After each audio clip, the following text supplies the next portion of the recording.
Jadi dampak dari penolakan permohonan peninjauan kembali atau PK Bapak kemudian ya, ditolak oleh Mahkamah Agung, tentu dampaknya adalah kembali bahwa putusan pengadilan tingkat pertama ya sampai kasasi yang menghukum 8 orang bersalah dan 3 DPO itu tentu berlaku putusan itu. Nah, gara-gara putusan itulah dulu DPO itu kan dicari, alasan Polda mencari 3 DPO adalah putusan pengadilan. Nah, itu tertuang di dalam putusan pengadilan dari putusan tiga berkas putusan, baik atas nama Saka Tatal maupun atas nama Eko Ripaldi dan Eko Romadani maupun atas nama Hadi Saputra dan kawan sampai 8 itu kan tertuang itu 3 DPO itu, yaitu Andi, Dani, dan Peggy alias Peron. Kan itu. Nah, jika ya ada beberapa pihak yang mendesak ya, DPO itu harus ditangkap, ya baguslah, silakan tangkap. Karena berdasarkan ya, berkas yang saya pelajari, yang memunculkan nama DPO itu adalah itu Rudiana.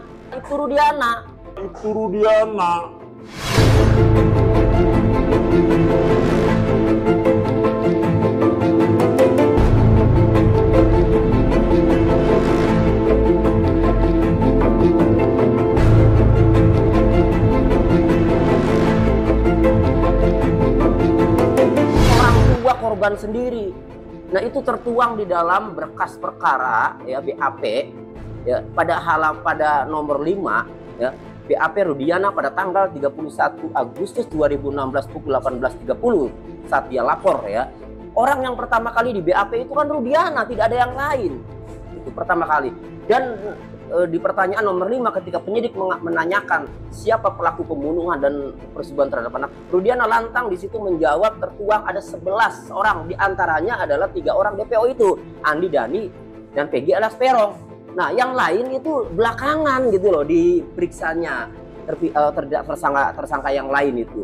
Nah, kemudian di dalam putusan pengadilan berkas setelah saya pelajari, keterangan terdakwa itu tidak pernah melakukan dan tidak pernah mengatakan misalkan Jaya berperan sebagai ini, kata Hadi, atau sebaliknya Supriyanto ngomong bahwa Eka Sandi berperan sebagai ini, atau dia sendiri juga tidak pernah mengakui. Jadi tidak muncul nama-nama orang itu ya 3 DPO itu.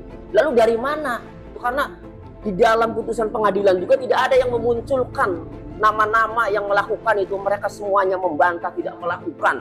Tapi kok bisa ya DPO itu masih tetap muncul ya? Berarti siapa yang memunculkan? Karena di BAP yang memunculkan adalah Rudiana, di salinan putusan juga pihak para terdakwa terpidana tidak memunculkan ya. Berarti kan kesimpulannya ini dari Rudiana. Jadi kalau penyidik Polda Jawa Barat atau Mabes Polri atau penyidik Polri mau menangkap DPO, interogasi dulu tuh Rudiana.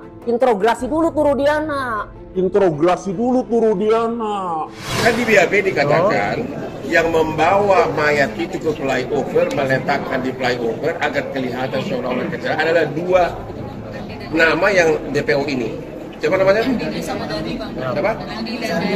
Nah, kaitan keterangan para terpidana, saya tidak baca persidangan. Cuman yang saya tahu pada saat saya gali informasi dari mereka bahwa menyebutkan diantaranya 3 orang yang belum diamankan, di si Dani, si Peggy alias Terong, satu lagi si Dani, Andi sama Peggy alias Terong, gitu sih Bang. Jadi coba sekedar menyebutkan nama dan alamat.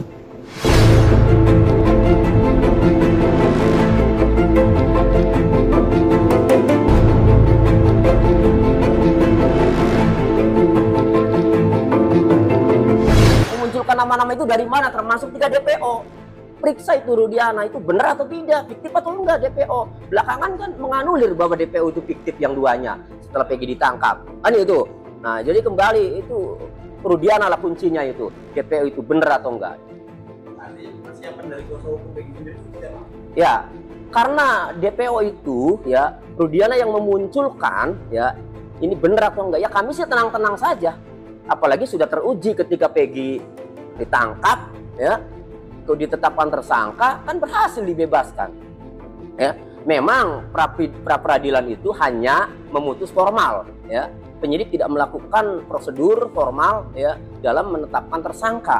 Tetapi jangan lupa ada poin 5 amar putusan nomor 5 yang menyatakan bahwa tidak sah segala keputusan atau penetapan lebih lanjut yang dilakukan oleh termohon, dalam hal ini termohon itu Polda ya, penyidik ya, berkenaan dengan penetapan tersangka Peggy ya, pemohon oleh termohon oleh pihak Polda, itu tidak sah untuk keputusan lebih lanjut. Nah, pendapat saya kenapa Hakim Tunggal Eman Sulaiman mengabulkan petitum itu seperti mengunci supaya Peggy ini tidak sah lagi ditetapkan tersangka sepanjang untuk kasus Pina. Kenapa? Walaupun itu pengujian formal, kenapa masuk ke material? Itu material sebenarnya kan, Peggy atau bukan pelakunya. Karena kami menghadirkan saksi-saksi ya yang mengetahui bahwa pada saat kejadian Peggy tidak berada di TKP. Siapa saksi-saksi itu? Ada Bondol ya, ada yang di Bandung siapa? Agus Aceh. Pak Agus Aceh, ya Bu Yanti. Terus ada siapa lagi? Ada istrinya, ya kemudian ada Dede Kurniawan, ya. Itu sebenarnya saksi untuk di persidangan pokok perkara. Tapi kenapa kami hadirkan? Agar Hakim Tunggal yakin, agar poin 5, agar tidak main-main lagi untuk penetapan tersangka tanpa alat bukti sembarangan, agar tidak ada lagi permainan asal tetapan tersangka itu. Misalkan di bukit kembalinya 3 DPO, terus pihak Polda untuk meminta keterangan Peggy lagi dan kuasa hukum sebenarnya. Kami sebagai warga negara yang taat hukum, ya siap-siap saja. Oh Peggy bukan pelaku ya Bu Yanti, siap-siap saja kan gitu.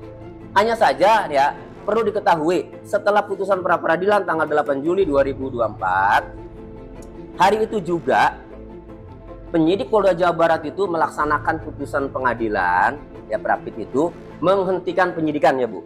Sudah dikeluarkan SP3, berarti penyidikan kasus Pina untuk tersangka Peggy saat itu sudah dihentikan setelah adanya putusan pra peradilan. Lalu kalau mau memeriksa lagi itu harus dibuka lagi. Berdasarkan peraturan Mahkamah Agung nomor 2016 ya, kalaupun mau memaksa membuka lagi harus ada alat bukti baru. Alat bukti barunya apa? Tuh waktu di pra peradilan aja sudah digelontorkan semua alat buktinya itu dengan dari jawaban Prapitnya itu semuanya itu. Kami lihat juga tidak ada yang mengarah bahwa ada pelaku tindak pidana pembunuhan itu kan, sama kayak putusan persidangan tahun 2016 atas nama 8 terpidana itu. Tidak ada yang mengarah ya, ditambah lagi yang barang bukti yang selanjutnya hanya ijazah, kartu Indonesia Pintar ya dan lainnya. Mengarah kemana itu, membuktikan apa ijazah-ijazah itu? Ya, silakan saja dengan alat bukti baru yang mana penyidik mau memeriksa, membuka penyidikan lagi, membuka surat perintah penyidikan lagi. Pak, sampai saat ini hasil kerja tim Sus Mabes Polri sendiri belum diumumkan ke publik. Tanggapannya? Ya, saya melihat Mabes Polri ini ya, saya menilainya lama ini. Padahal lama ya dalam bekerja. Padahal ya, Mabes Polri yang telah membentuk tim khusus itu, waduh, saya apresiasi. Saya anggap Mabes Polri itu orang-orang pintar dan teknologinya juga canggih kan. Dan apa jangkauannya juga sudah bisa kemana saja karena Mabes Polri pusat. Tapi berbanding terbalik ketika sampai hari ini hasilnya ya belum ada. Jadi saya sangat menyayangkan ya. Ini kasus Pina ini mau segera diselesaikan atau tidak gitu loh. Kalau memang tidak ada niat ya sudah, saya juga tidak komentar apa-apa. Barangkali niatnya tidak ingin diselesaikan. Tapi kalau niatnya ingin diselesaikan, tingkat polsek saja ya. Kalau untuk mengungkap yang sudah jelas-jelas hanya untuk menyimpulkan ini kasus ini apa, harusnya sudah ada kesimpulan, ada perkembangan. Nyatanya sampai hari ini kan belum ada perkembangan. Jadi serius atau tidak Mabes Polri gitu loh untuk menuntaskan kasus ini, itu aja. Hasil Mabes Polri ditunggu dari para terpidana ini. Sangat penting karena berdasarkan informasi yang beredar ya, ini kan ada dua kemungkinan. Apakah tetap pembunuhan ataukah kecelakaan? Kalau pembunuhan, pelakunya itu siapa? Alat buktinya yang mana yang kira-kira bisa menguatkan, tidak seperti yang tahun 2016 kan? Kemudian kalau kecelakaan juga memang segera putuskan kan? Dua-duanya penting. Kalaupun memutuskan ini tetap pembunuhan, pelakunya siapa? Kan itu. Nah, kemudian apalagi kalau kecelakaan ya, ini kan menjadi novum nanti. Kinerja Mabes Polri nanti yang lanjutkan sampai pengadilan, itu kan nanti ada kepastian hukum, ada putusan. Putusan itulah kalau memang putusannya kecelakaan, ya, putusan itulah ya yang akan dijadikan novum sebagai alat bukti. Putusannya apa? Putusannya tentu kalau memang ini kecelakaan, kemudian Mabes Polri melihat berarti ada rekayasa kasus, berarti ada obstruction of justice, berarti ada pemberi keterangan palsu dan seterusnya ya, dari saksi mulai laporan sampai penyidik semuanya, proses semuanya. Maka jadilah putusan hakim, putusan pengadilan itu menjadi novum. Itulah pentingnya ya kami masyarakat terutama para terpidana ini menunggu hasil keputusan dari Mabes Polri biar sampai ada kepastian hukum. Putusan itu bisa dijadikan bahan untuk baru di PK kedua nanti. Betul, putusan itu ya bisa dijadikan novum apabila, dan kalau memang sudah putusan itu novum yang sangat kuat. Bayangkan kalau putusannya itu memang ada rekayasa kasus, ada obstruction of justice, ada pemberi keterangan palsu, kan itu. Maka ini akan mempengaruhi ya, konstruksi dakwaan pembunuhan pada tahun 2016 kan, karena ini ada yang tidak beres, ada yang palsu, ada yang fiktif kan gitu. Nah, jadi sangat penting itu putusannya itu pasti putusan pidana mengenai rekayasa kasus itu pasti. Para terpidana ini menolak untuk diajukan gerasi lagi. Nah, sebenarnya untuk tim kuasa hukum mereka ini langkah apa Pak yang untuk membantu mereka lagi dalam kasus ini? Bianti mau jawab. Langkah yang dilakukan para kuasa hukum terpidana kan? Ya, saya mengamati, ya simple, saya mengamati begini. Ditolaknya permohonan PK oleh Mahkamah Agung ini, alasan yang disampaikan oleh pejabat Humas Mahkamah Agung adalah satu, tidak ditemukannya kehilapan hakim. Yang kedua, novum yang diajukan itu bukan bukti baru. Nah, sekarang persoalannya adalah novum yang diajukan oleh penasihat hukum para terpidana ini apa? Apa saja? Menjelaskan tentang apa? Mematahkan pertimbangan hakim yang mana?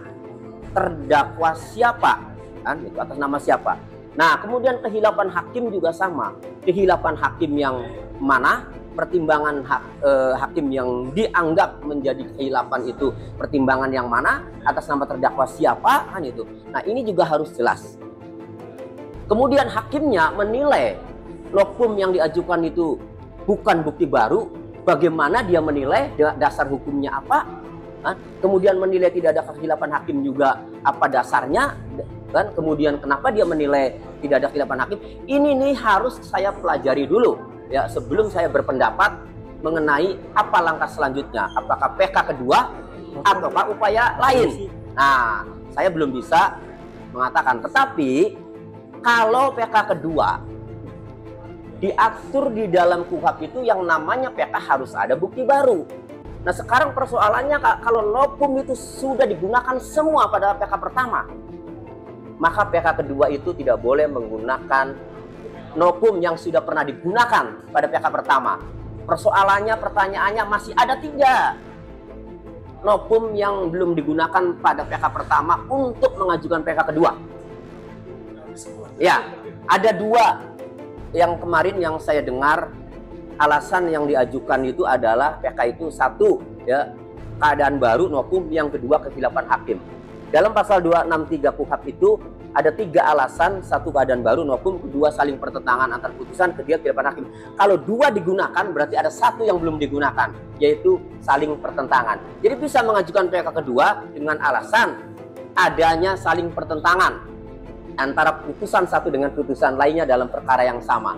Tapi harus hati-hati. Karena ini satu kesempatan lagi kan. Kalau kesempatan lagi digunakan, ya kemudian ditolak lagi, ya sudah. Mau pakai alasan PK apa lagi? Kan itu. Jadi harus benar-benar tuh diamati. Saling pertentangannya nih di mana? Lalu dituangkan kan di dalam memori PK sebagai alasan PK. Jadi itu paling.